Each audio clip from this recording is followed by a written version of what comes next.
6:49 a.m.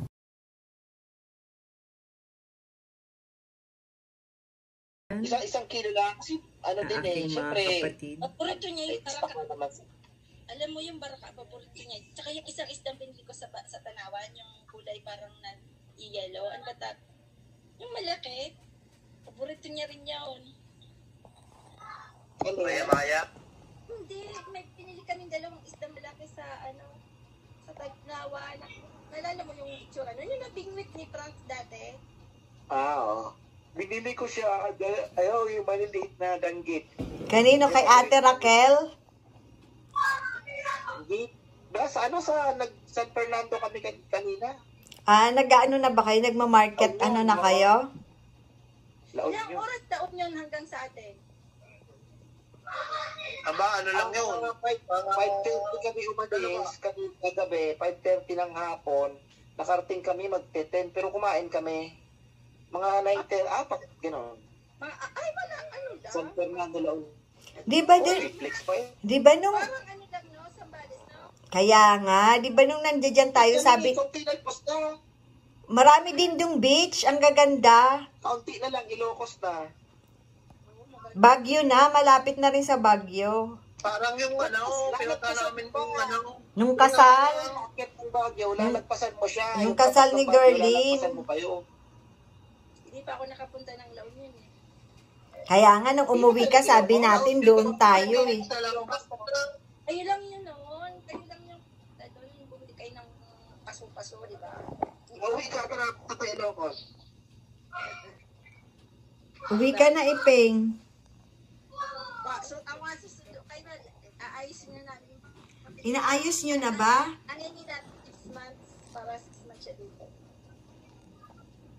Hindi pa naasikaso ni Frank. Kasi siyempre, hindi kami naasikaso. Enjoy ka dyan. Mag-enjoy yun. Kasama mo na ba? Kaya nga, ayusin nyo na. Tapos makikita naman na may visa na siya, kaya hindi na siya ganong aanuhin. Kaya, ikaw maganda. Paanohin mo nga yung Pakita mo nga yung iyong t-shirt. Ay, jersey. Halika. Ate. Ha? Kailan ang Canada? Yun na nga pinag-iisipan namin kung bibili na kami ng ticket. Kaso, yung apartment namin, hindi pa kami nakakalipat. Nasa 3rd floor kami, walang elevator. Baka hindi niya kaya yung akyat baba. Wala kayong elevator. Ayun, hindi kaya namin ba? Hindi na kaya. Kaya nga. Walang elevator kasi 3rd floor lang. Yung lilipatan namin, 6th floor. May elevator na. Anong asukal? Wala pang asukal nga. Halika nga. Mahirap pa kasi dati yung apartment namin sa dati yung 3rd floor. Doon na yan, oh. Ito, tingnan mo, oh. Binigay ni Marley. Dito. Binigay ni Marley sa kanya, oh. Ewing. Si Patrick Ewing. Alam mo ba yan? Nanalo kasi yung alag. Alam mo, walad ka.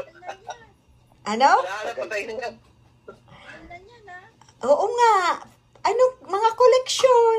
Magkano kaya yan? 100, magkano yan? 70 na. Oh, $170. Kasabayan ng nakimula, Jawon. Kaya nga, meron na siyang Bird, Dominic Wilkins. Ano pa ba? Ano mo mga mo? Ha? Si Dennis Rodman, mayroon din siya. San Miguel si Kuya Jo, no? Ha? San Miguel siya dati, di ba? Oo, San Miguel. Oo, sino yung Hinebra? Nakalimutan. Sino yung Hinebra? Si Ate Per, nakikipag-away. Jaworski yun eh. Kasi may Hinebra talaga sa Miguel. Si Kuya Jo pala San Miguel. Oo. Dito puro Hinebra. Samboy Lim. Hindi, tayo kasi talaga tayo. Tayo naman talaga San Miguel eh. Walang Hinebra sa atin eh. Nakalimutan mo si Paalan kasi pa. Alaska, oo, pero hindi Hinebra. Ewan ko ba't walang Hinebra sa atin. Kasi po ng Hinebra nang hinawakan ni Tito ng Hinebra. Ha? Parang yung steampon eh. Kung nasa steampon, doon si Pa. Eh di kung buhay pala si Papa, galit na galit yun kay Chot. Yung FIBA, walang... Assistant niya lang si Tim Cone eh. Alam mo, ang problema ng Pilipinas is the basketball mentality. Yun ang sinabi ni Coach Tad. Kailangan mabago. Kaya lang, yun na yung mentality ng Pinoy. Ano, walang play. Talagang more on sarili. Alam mo ba, nung dito yung sa football, Ang balik sa Europe, tingnan mo, yung mga basketball players sa Europe, walang superstar. Kung sino open, yun, titira. oo. Ang Pilipinas, hindi. No, si Clarkson, pinapanood lang nila. Kasi yung superstar, yun lang titira. Walang ano, layo pa. Eh, wala kayo. German ang nanalo. Kaya nga. Nakuha namin yun. Si Schroeder, nasa amin yun. Raptors yun. Kanina si Schroeder ngayon. Nasa Raptors. Sa Raptors si Schroeder. Alam mo, biggest mistake niya, hindi niya tinanggap yung $80 million ng Lakers. Ano? No, hindi daw ni-renew ng Lakers. Inoperan siya ng 80? Inoperan ba pa? Hindi niya tinanggap. Hindi niya tinanggap kasi nag-aano siya na may mataas mang mag-offer. May Austin Reeves na sila. May Austin Reeves na raw kasi. Kaya hindi na inano yung ano.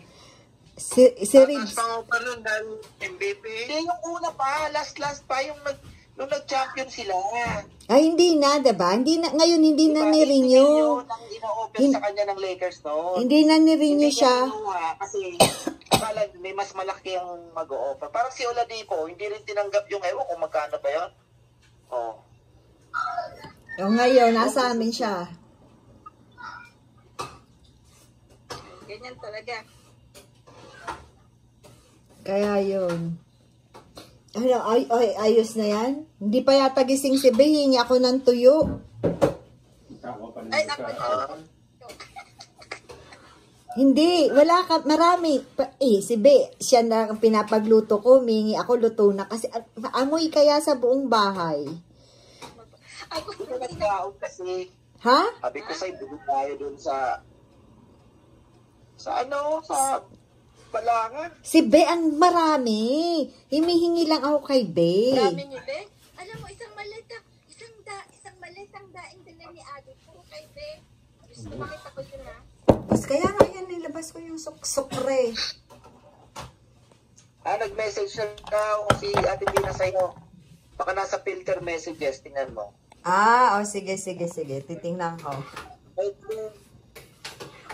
Kailan ba siya pupunta dito? Parang family na kasi namin yun. Kaya gusto niya din ma-meet kayo.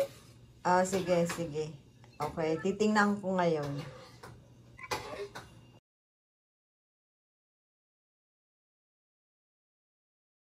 Ako po ay magluluto ng champorado kasi yun po ang request ng aking asawa. Na-miss niya daw ang champorado. Nilabas ko na rin po tong aking chicken at tapos itong shrimp ko po ay bibake ko yan kasi bukas may pasok ako Sunday at lulutuin ko to ng pasta yung para sa anak ko. Ito ilagkit for the champorado. Ayan ang ating malagkit.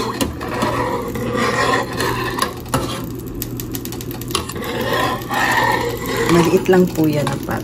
Ayan. Kasi kami lang naman. Pero yung anak ko pong lalaki, favorite niya rin yung champorado. Nag-crave. Ayan. Ito po yung aking ginagamit. Sa ating tabliya, sa akin ito po. Kasi naubusan na po kami ng tabliya. Yan, nabibili po ito sa mga supermarket. Dito. Yan. Yan po aking ginagamit. Good for baking din to. Kasi ginagamit namin ito pag nagbe-bake. Yan po ang aking ginagamit. Gawin na po natin to. Yan. Lalagay ko lang dyan. Tutunawin ko po ito. Para pag nilagay ko ay ano na. Ready. Ayan. Kumuha po ako doon ng mainit na tubig doon sa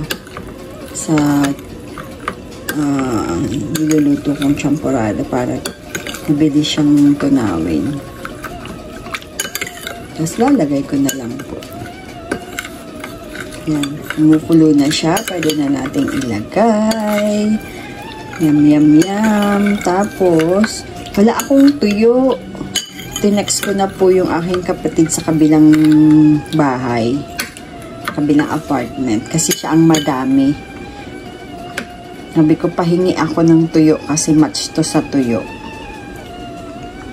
Yan. Atin itong ihulog.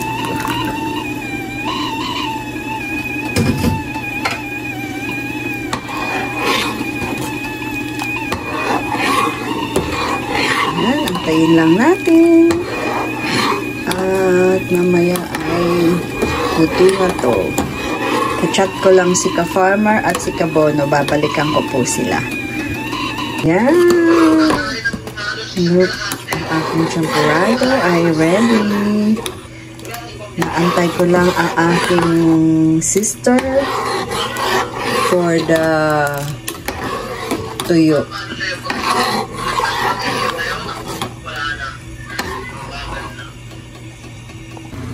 Yan. Ready na po ang ating champorado. Let's eat. Alam, masarap na almusal. Siyempre, ito ang partner ng champorado. Ayan, nakahingi na po ako. Pero late na, kaya yan lang ang naluto ko. Anyways, yan po ang partner ng champorado. Salamat po. Sana ay nag-enjoy kayo watching my champorado and dried fish and like pusit and tuyo. Kaya hanggang sa muli po. Bye!